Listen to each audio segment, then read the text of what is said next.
This is a supplemental breeze on George Fred.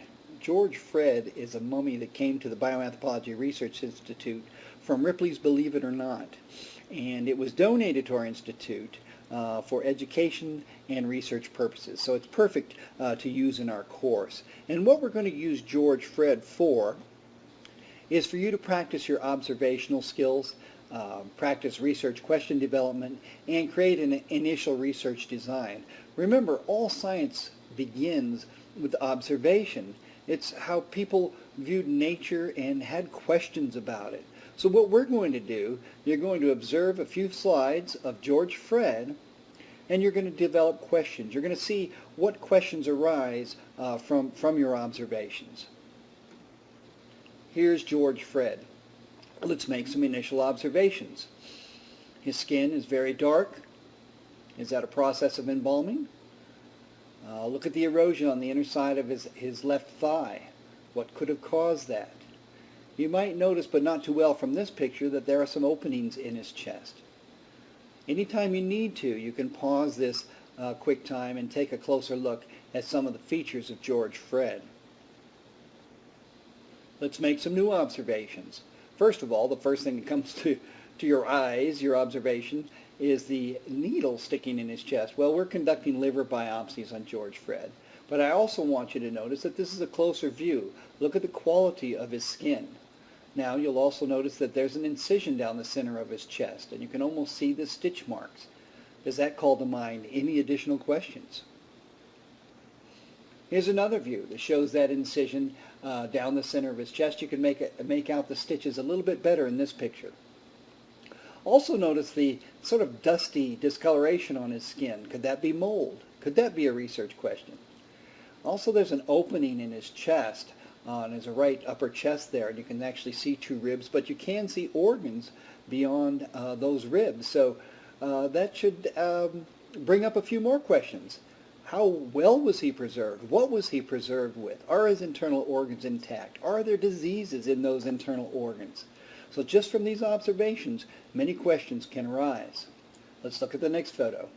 A little bit closer view, or excuse me, different view of the incision, so you can see how far it goes down, not only his chest, but all the way through his abdomen, clear down to his umbilicus, it looks like.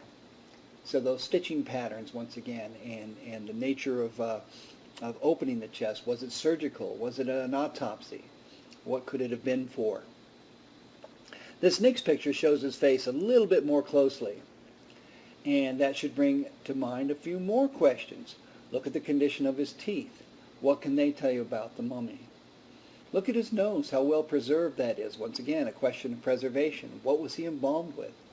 Now, George Fred, we know, came from the late 1800s or the early 1900s. So when you do your background research, that's kind of the era that you want to target. What were they using for embalming fluids or solutions in that time period? Late 1800s, early 1900s. Look at his ears. They're very well preserved as well. And his eyelids even.